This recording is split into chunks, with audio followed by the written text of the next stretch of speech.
Good morning students. अभी तक हम लोग अपने चैप्टर 7 तक टॉपिक्स कवर कर चुके हैं। आज मैं आपका चैप्टर नंबर 8 ले रही हूँ। ये हमारा थ्योरी का लास्ट चैप्टर है। इसके बाद हमारे प्रैक्टिकल एस्पेक्ट्स ही हैं। हमारी बुक्स में टिल चैप्टर्स 21 तक हैं। तो अब हमारे 9 चैप्टर ऑनवर्ड्स टिल 21 तक सिर्फ न्यूमेरिकल बेस्ड है। ठीक है, तो ये 8 चैप्टर हमारा लास्ट थ्योरी चैप्टर है। तो इसको देखते हैं और कल से हमारा प्रैक्टिकल एस्पेक्ट्स प्रॉपर्ली स्टार्ट हो जाएगा। जर्नल, सब्सिडरी बुक्स, लेजर, उसके अलावा ट्रायल बैलेंस, फिर अदर चैप्टर्स हैं जो रिलेटेड एडजस्टमेंट्स हैं। देन फाइनली हम फाइनेंशियल अकाउंट्स प्रिपेयर करेंगे। तो अभी फ़िलहाल मैं आपकी बात कर रही हूँ ओरिजिन ऑफ एंट्री।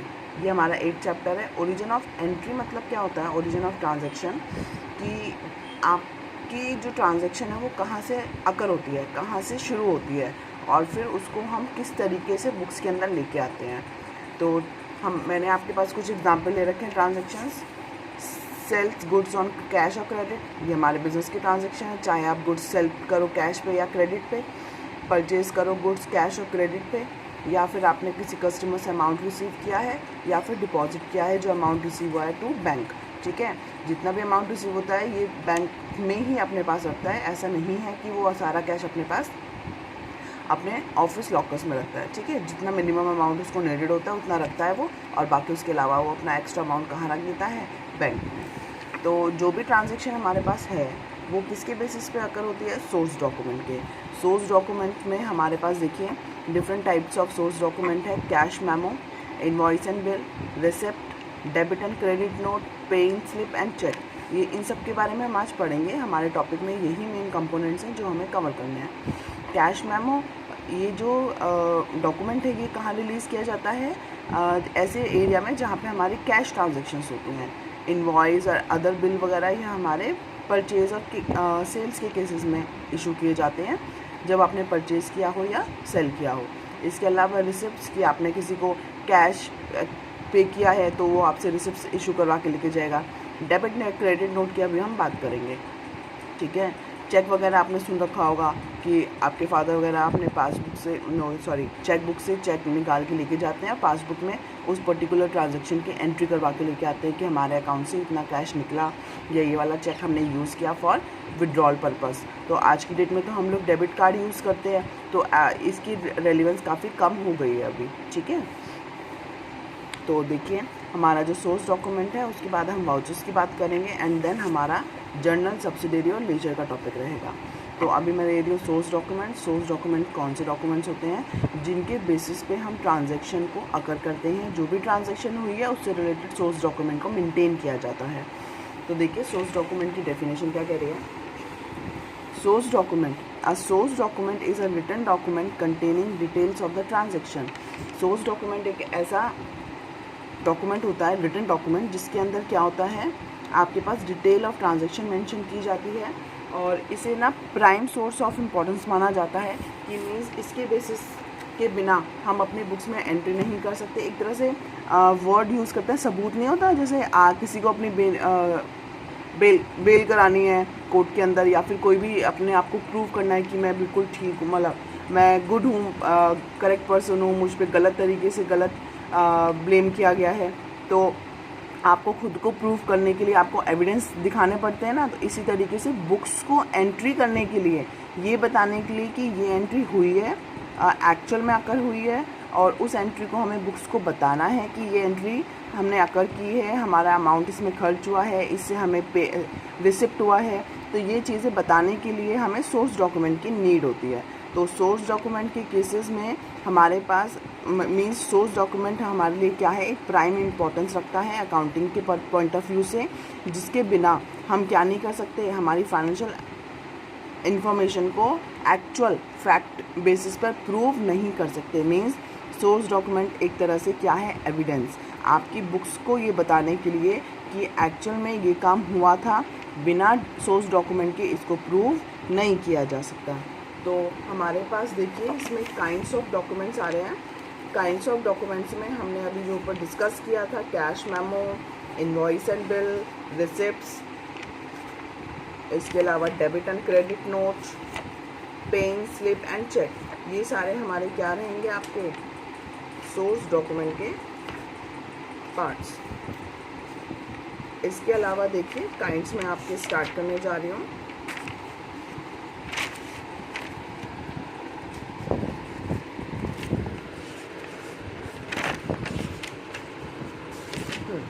चलो देखिए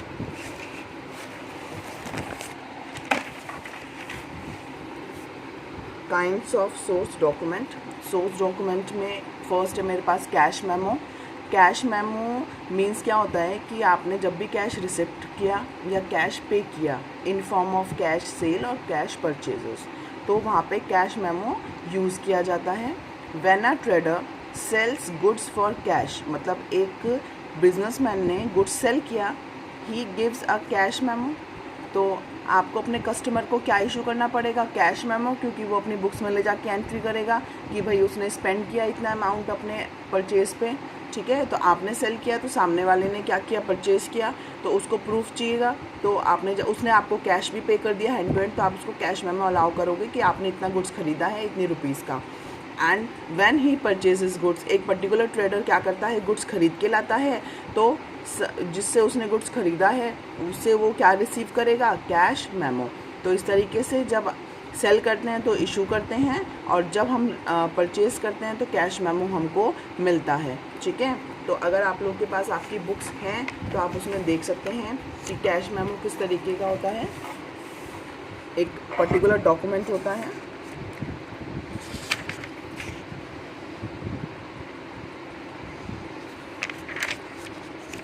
कैश मेमो। इसमें एक कंपनी का नेम आ रहा है जिसने गुड्स सेल किया है, ठीक है।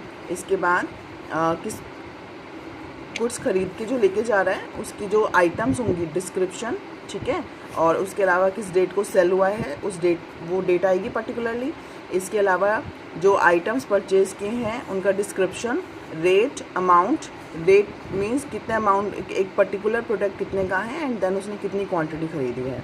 मीन्स यहाँ पे उसने 3 क्वांटिटी खरीदी है और 2300 रुपीज़ का रेट है, तो टोटल अमाउंट आया 6900, ठीक है। तो इस तरीके से टोटल उसका जो भी अमाउंट बना उसके ऊपर उसने डिस्काउंट दिया है कुछ भी, या फिर टैक्सेस अमाउंट होता है, वो सब कुछ इंक्लूड करके टोटल वैल्यू वो पे करके गया होगा, ठीक है। इसके बाद देखिए हम लेते हैं इनवॉइस एंड बिल।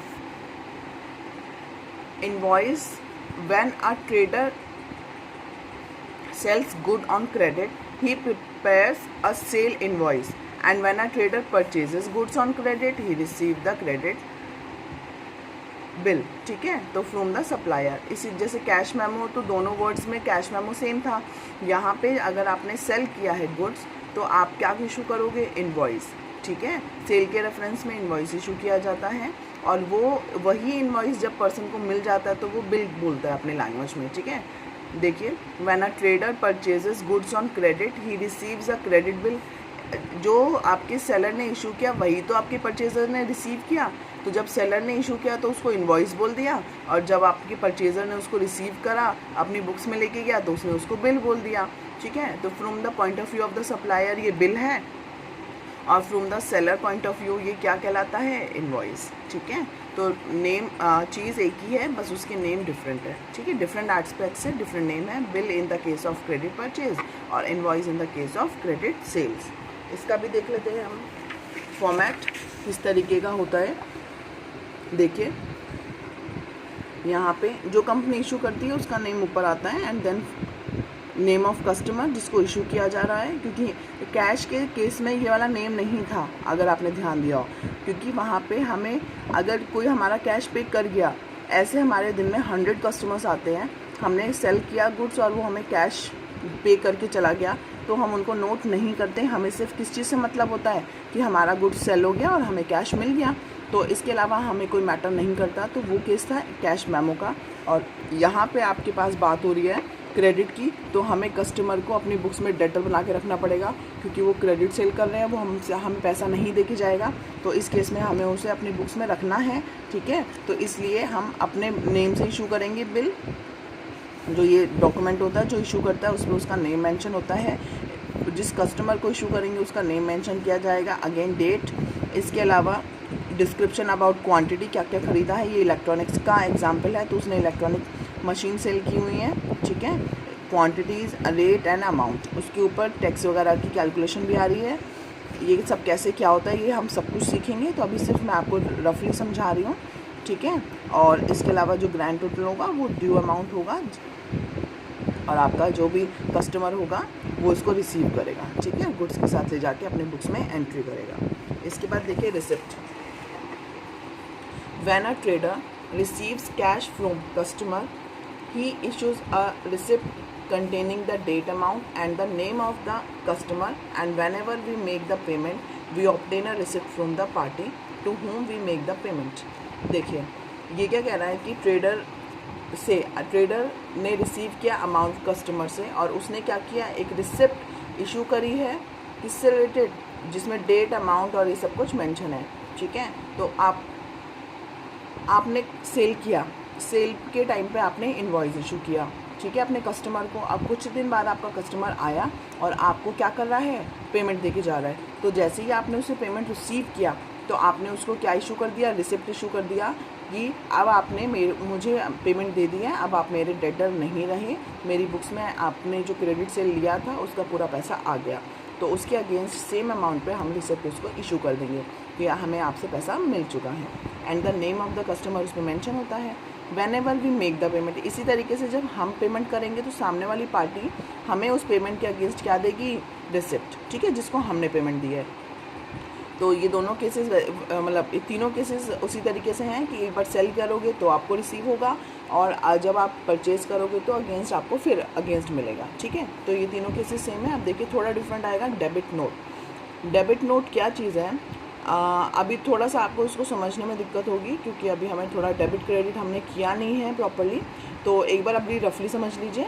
इसके बाद मैं आपको इसको जब डेबिट क्रेडिट की ट्रांजैक्शंस हम अब टुमारो ऑनवर्ड्स करेंगे तो मैं इसको कवर कर लूँगी, ठीक है, आगे। तो एक बार आप अभी रफली समझ लीजिए, उसके बाद हम इसको दोबारा ले लेंगे। It is a document which indicates that supplier account is being debited, ठीक है, इसको भी बात करते हैं। It is a source document which contains the date of transaction and the name of the account which is debited and the amount and the reason for debit। ये कौन सा केस है, जब आपने क्या किया, गुड्स परचेज़ किया, ठीक है, गुड्स परचेज़ करने के लाने के बाद, और वो भी ऑन क्रेडिट बेसिस, उसके बाद आपने क्या किया, आपने सप्लायर को गुड्स रिटर्न किया ड्यू टू डिस्ट्रॉयड और ड्यू टू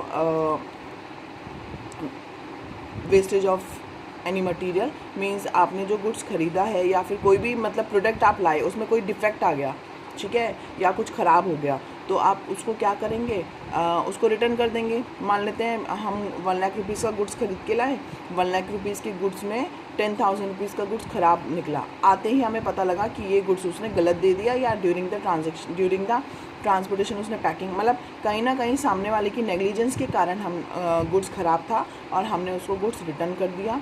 गुड्स रिटर्न करने के केस में जो गुड्स हमारी फॉर्म से उसकी फॉर्म में जाएगा तो उसके ऊपर जो डॉक्यूमेंट अटैच होकर जाएगा उसे बोलते हैं डेबिट नोट, ठीक है। इसी तरीके से देखिए एक होता है credit note. When goods are received back from a customer a credit note is send to him, ठीक है। तो इसी तरीके से जब हमने सेल किया तो हमारा जो कस्टमर था उसने क्या किया, हमें गुड्स रिटर्न किया। जब उसने गुड्स रिटर्न किया तो हमारी बुक्स में गुड्स वापस आएगा, तो वापस आने के लिए उसने क्रेडिट नोट के साथ हमारी बुक्स में एंट्री होगा, ठीक है। तो when goods are received back means sales return, हमने सेल किया उसके बाद गुड्स वापस आ रहा है तो उस वर्ड को बोलेंगे sales return from a customer, और वो क्या देगा, credit note is send to him, ठीक है। उसके बाद हम उसको बताएंगे कि हमने आपको क्रेडिट कर दिया है इस बेसिस पर, और उस अपनी बुक में क्रेडिट करने के कारण हम उसको क्रेडिट नोट इशू करेंगे। तो देखिए डेबिट नोट के ऊपर मैंने छोटा सा एक एग्जाम्पल लिया है आपको समझाने के लिए। आपके पास देखिए XYZ है, ठीक है, XYZ मान लेते हमारा बिजनेस है, हमने गुड्स परचेज़ किया किसी मिस्टर ए से। मिस्टर ए से हमने 80,000 रुपये का गुड्स ख़रीदा।